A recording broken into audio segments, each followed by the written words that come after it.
Bismillahirrahmanirrahim. Assalamualaikum warahmatullahi wabarakatuh. Alhamdulillahirrahmanirrahim.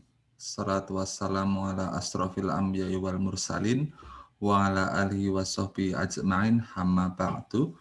Alhamdulillahirrahmanirrahim. Kita kali ini akan membahas tentang salah satu materi di mata kuliah pengantar statistika matematika 2, yaitu tentang Cramer-Rao lower bound. Nah, apakah itu? Kita akan coba pelajari pelan-pelan sebagai pendahuluan. Oke, sebagai pendahuluan. Nah, misalkan kita memiliki suatu populasi ya, suatu populasi ada variabel random X yang berasal dari suatu populasi dengan fungsi peluang fx theta. Nah, saat parameter theta itu diketahui, maka kita akan mengetahui bagaimana kondisi populasi itu yang sebenarnya. Oke, nah, sama seperti dalam konsep statistik, kita jarang sekali mengamati keseluruhan populasi. Maka kita cenderung mengambil sampel, misalnya berukuran N, sehingga kita akan peroleh X1, X2, dan seterusnya sampai Xn ini untuk menduga si parameter theta ini. Jadi kita ingin menduga kondisi populasi berdasarkan sampel yang akan kita ambil. Nah, oke. Melalui sampel itu nanti akan dilakukan pendugaan untuk parameter theta. Nah, kemudian estimasi parameter itu dilakukan melalui fungsi dari variabel random atau sampel yang tadi sudah kita kumpulkan. Di sini kita misalkan sebagai Tx.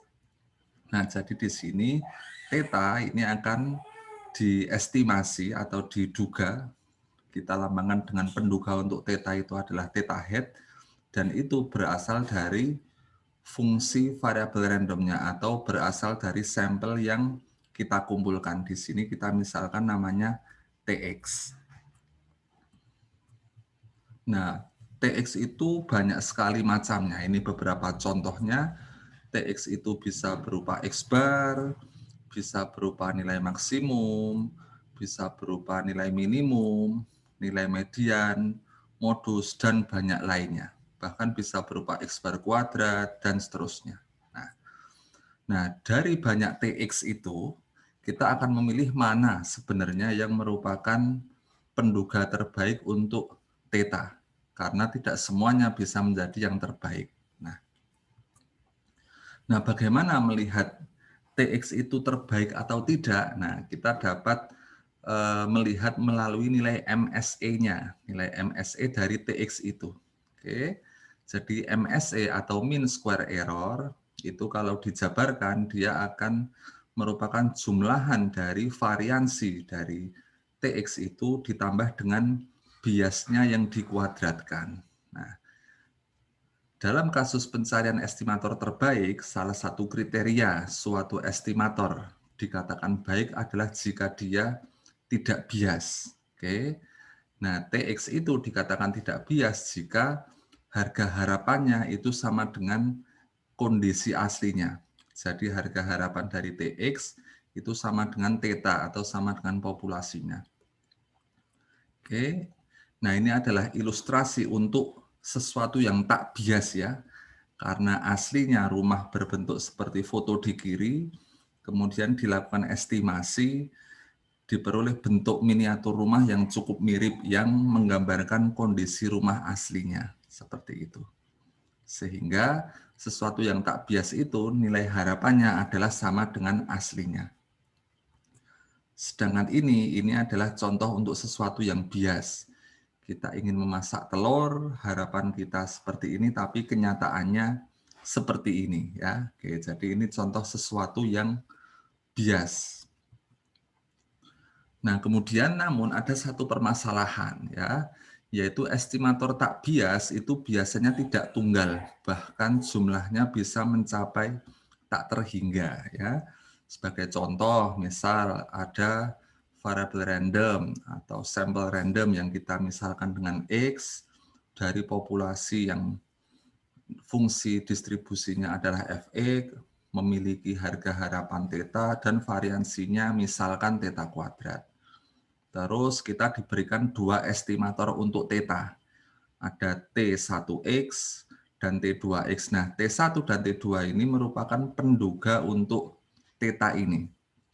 Ya, ini sudah diberikan, pada akhirnya nanti kita harus mencari sendiri, tapi ini untuk mengilustrasikan bahwa estimator tak bias itu jumlahnya bisa lebih dari satu.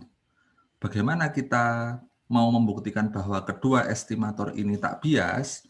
Oke, kita harus mencari harga harapan dari T1X dan T2X ini harus sama dengan theta.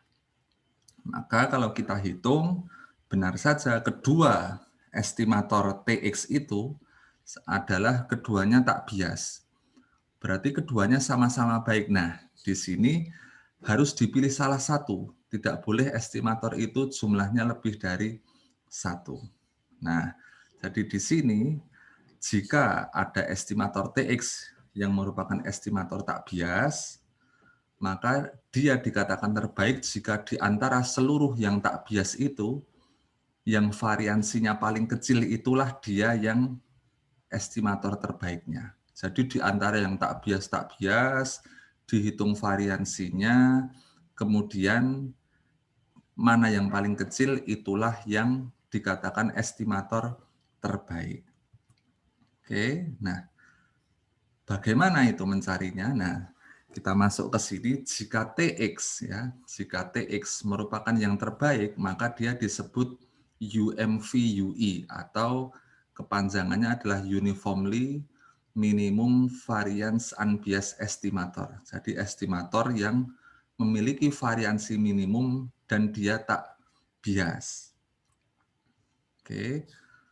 Jika nilai variansi TX sama dengan batas bawah variansi untuk sembarang estimator, maka disebut dengan UMVUE. Maksudnya seperti apa? Oke, kita akan melihat ilustrasi di sini sebagai berikut. Oke, misalkan kita buat garis bilangan, ya garis bilangan. Di sini adalah rentang ada variansi untuk estimator tak bias itu. Di sini misal ada variansi TX1, di sini ada variansi TX2,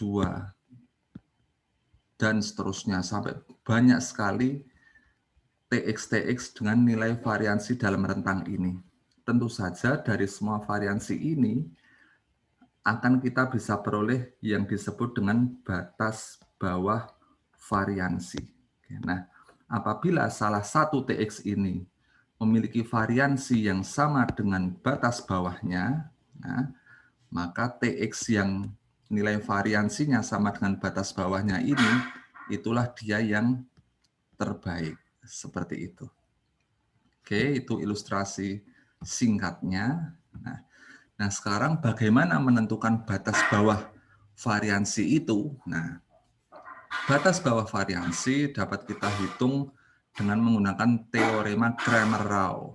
Sehingga nanti batas bawah yang kita peroleh itu disebut dengan Cramer-Rao lower bound. Oke, baik, kita akan melanjutkan di sini. Nah, ini adalah CRLB itu ya, ketentuannya jika X adalah variabel random dari suatu populasi yang berdistribusi fx dengan parameter theta dan g theta itu adalah fungsi dari theta ya, maka batas bawah variansi untuk estimator g theta itu adalah sebagai berikut ya. Jadi kita turunkan g theta-nya, kita kuadratkan dibagi dengan n dan dihitung harga harapan dari turunan pertama log fx theta terhadap theta yang kita kuadratkan. Oke, namun jika fx merupakan keluarga eksponensial, nah untuk keluarga eksponensial nanti kita akan bahas lebih lanjut di video yang lain, maka CRLB-nya akan menjadi seperti ini. Yang bawah akan menjadi minus n dikali ekspektasi dari turunan kedua log fx theta terhadap theta. Baik, kita langsung ke contoh saja. Misalkan diberikan variabel random X berdistribusi Bernoulli. Bernoulli ini kita diberikan informasi merupakan keluarga eksponensial dengan PDF sebagai berikut. Nah, kita diminta membuktikan bahwa Tx sama dengan sigma xi per n, atau yang kita kenal dengan X bar, itu adalah UMV-UI dari P, atau bahasa lainnya merupakan estimator yang tak bias dan memiliki variansi paling minimum. Nah, untuk membuktikan hal ini, kita cari dulu batas bawah variansinya. Ya. Batas bawah variansinya sesuai dengan rumus yang tadi sudah diberikan. Kita hitung dulu turunan pertama dari fungsi parameternya. Dalam hal ini, karena yang mau kita cari adalah P, sehingga turunan P terhadap P adalah 1. Selanjutnya kita hitung logaritma dari PDF-nya. Kita akan peroleh hasil sebagai berikut. Kita masih ingat sifat logaritma, di mana pangkat bisa turun sebagai perkalian dan perkalian menjadi penjumlahan. Kemudian setelah itu kita akan melakukan penurunan pertama. Penurunan pertama terhadap P untuk nilai fungsi log fxp-nya. Oke. Kita akan memperoleh hasil seperti itu. Selanjutnya, karena dia keluarga eksponensial, kita bisa langsung menghitung turunan keduanya. Sehingga kita akan peroleh hasil turunan keduanya adalah sebagai berikut. Oke. Selanjutnya, kita menghitung harga harapan dari hasil turunan kedua itu. Ya. Kita akan cari nilainya, sehingga kita akan peroleh nilai sebagai berikut. Karena dia berdistribusi Bernoulli, kita masih ingat ekspektasi Bernoulli itu adalah P, sehingga dengan mensubstitusi ekspektasi X dengan nilai P, kita akan peroleh hasil sebagai berikut. Maka dari itu, kita akan peroleh CRLB-nya adalah 1 dibagi minus N, karena dia keluarga eksponensial, dikali hasil ekspektasinya. Sehingga kita peroleh batas bawah variansi untuk estimator-estimator P itu adalah P dikali 1 min P dibagi dengan N. Nah, kita sudah mendapatkan batas bawahnya. Selanjutnya apa yang harus kita lakukan? Karena UMV-UI itu syaratnya adalah dia harus tak bias dan variansinya minimum, maka kita harus tunjukkan bahwa variansi dari sigma xi per n, ini maksudnya variansi, mohon maaf, harus sama dengan CRLB-nya, dan ekspektasinya itu harus sama dengan P-nya, karena syarat tak bias, ekspektasi dari statistiknya harus sama dengan parameternya. Oke, kita lihat, setelah kita hitung, ekspektasi dari sigma xi per n, itu kita peroleh hasil sama dengan P, maka syarat tak bias sudah terpenuhi. Tinggal satu syarat yang harus dipenuhi, yaitu variansi dari sigma xi per n harus sama dengan CRLB-nya. Oke, kita tunjukkan bahwa variansi sigma xi per n dengan menggunakan sifat variansi, kita akan peroleh nilainya adalah P kali 1 min P per n, sehingga nilainya sama dengan CRLB. Dengan demikian, kita bisa menyimpulkan bahwa sigma xi per n merupakan estimator yang tak bias dan memiliki variansi minimum untuk P, atau X bar adalah UMV-UI bagi P. Oke, selanjutnya ada soal latihan yang bisa untuk kalian kerjakan. Di sini kasusnya berdistribusi normal dengan minnya mu variansi 1, diminta membuktikan bahwa X bar merupakan UMV-UI dari mu. Langkah yang perlu dilakukan cukup serupa dengan contoh yang diberikan pada video ini. Mungkin itu yang bisa saya sampaikan pada video ini. Kurang lebihnya mohon maaf. Wabillahi taufiq wal hidayah. Assalamualaikum warahmatullahi wabarakatuh.